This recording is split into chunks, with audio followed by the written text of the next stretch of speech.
Hello दोस्तों, आज की युवा पीढ़ी एक ही समय पर दो दो तीन तीन काम करने के लिए आदी हो चुकी है। जैसे फोन पर बात करते हुए गाड़ी चलाना, खाना खाते हुए टीवी देखना, ये फ़ोन चलाना। और फिर इनकी शिकायत रहती है कि मैं तनाव में जी रहा हूँ, मेरा मन शांत रहता है, मैं चिड़चिड़ा सा हो गया हूँ। जब कोई व्यक्ति एक ही समय पर तीन तीन काम करेगा तो तनाव पैदा होना तो स्वाभाविक है, क्योंकि दिमाग तो एक समय पर पूरा ध्यान लगाकर सिर्फ एक ही काम कर सकता है।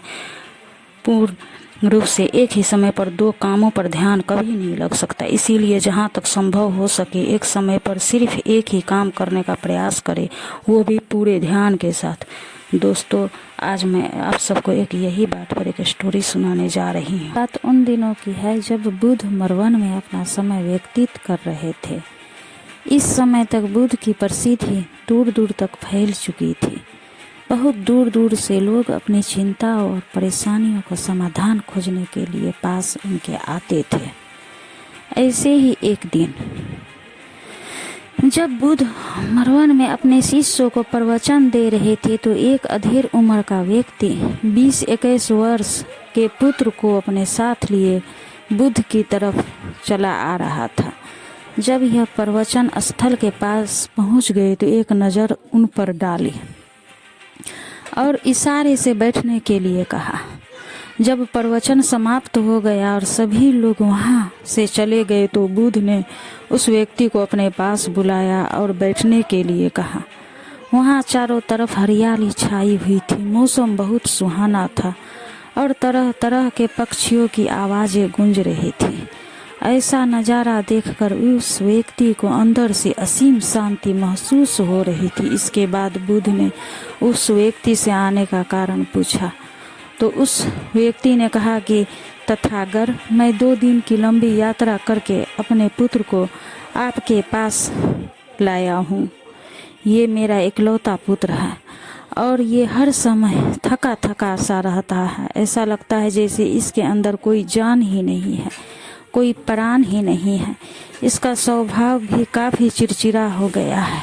अगर हम इससे कुछ भी कहते हैं तो यह हमारी छोटी छोटी बातों पर गुस्सा हो जाता है।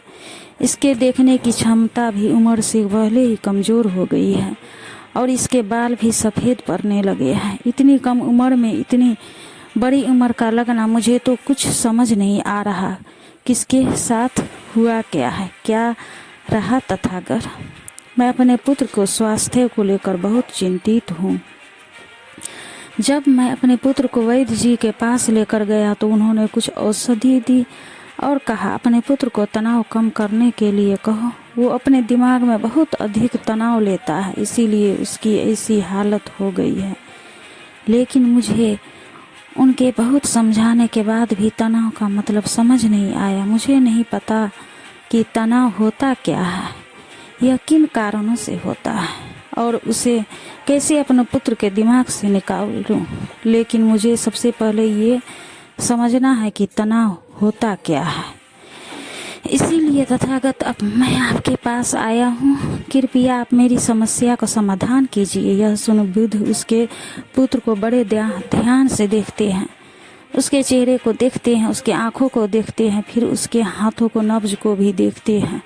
यह सारी विधि करने के पश्चात बुद्ध उस व्यक्ति से कहते हैं, तनाव लेना तो कोई नहीं चाहता, लेकिन फिर भी यह तनाव लोगों के दिमाग की दीमक की तरह पकड़ लेता है और व्यक्ति जान भी नहीं पाता कि यह तनाव में जी रहा है। लेकिन अगर व्यक्ति तनाव के कारणों को अच्छे से समझ लेता है और तनाव के बारे में कोई ऐसा पैमाना बना लेता है जिससे वह जान सके कि वह कितने तनाव में है, वह इस समस्या का समाधान भी खोज सकता है। सबसे पहले तो तुम ये समझो कि तनाव होता क्या है।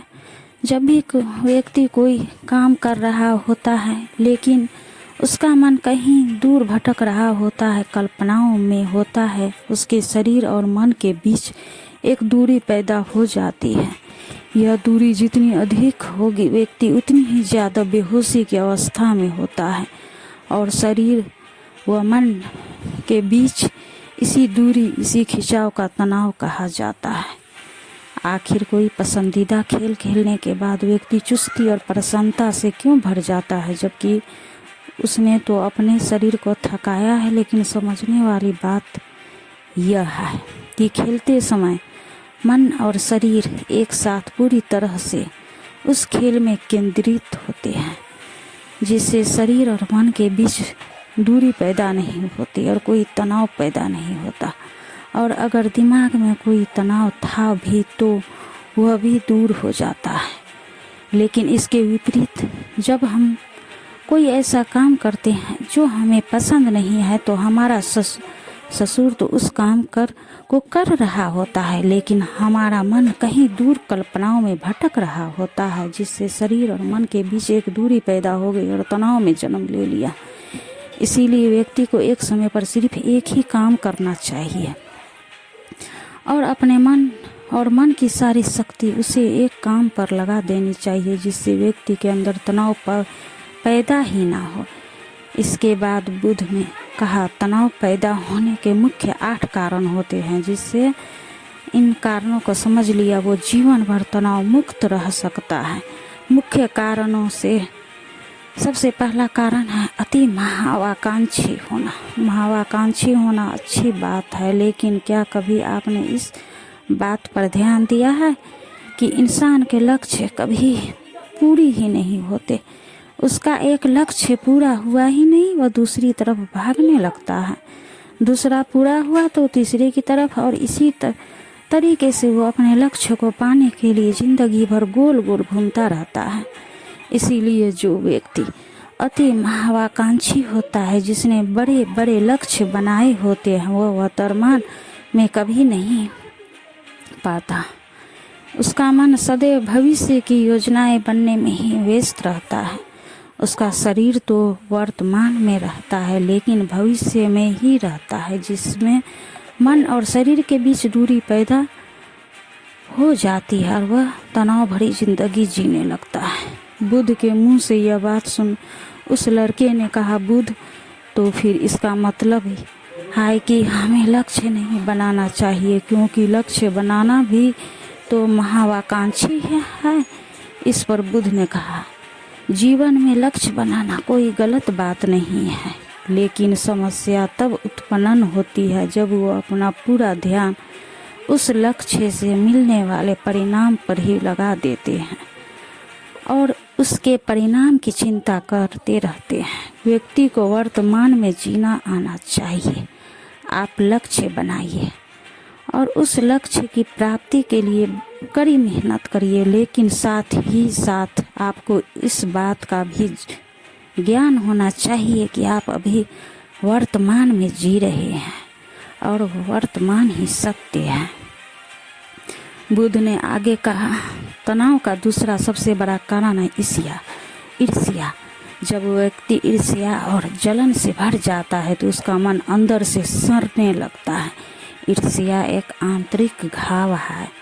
आंतरिक घाव यानी मन का घाव। व्यक्ति का शरीर का घाव तो भर सकता है, लेकिन मन का घाव कभी नहीं भर सकता। इसीलिए व्यक्ति को दूसरे की खुशी और तरक्की से कभी ईर्ष्या नहीं करना चाहिए, क्योंकि तनाव का कारण है। इसके बाद बुद्ध ने तनाव का अगला कारण बताते हुए कहा, आरुषिपूर्ण काम करने से भी मन में तनाव पैदा होता है। जो काम करना हमें पसंद ही नहीं, जिसका काम में हमारी रुचि ही नहीं है, उस काम में हमारा मन लग ही नहीं पाएगा। हमारा शरीर तो वही बैठा रहेगा, लेकिन हमारा मन कल्पनाओं की उड़ान भरेगा, जिससे शरीर और मन के बीच दूरी पैदा हो जाती है और व्यक्ति तनावग्रस्त हो जाता है। इसीलिए इंसान को हमेशा अपनी रुचि के अनुसार ही काम करना चाहिए। अगर व्यक्ति ने ये पता कर लिया कि उसे कौन सा काम करना पसंद है और वो उसी काम को अपने जीवन का लक्ष्य बना लेता है, तो फिर वो काम उसके लिए काम नहीं बल्कि खेल बन जाता है। फिर बुद्ध ने कहा,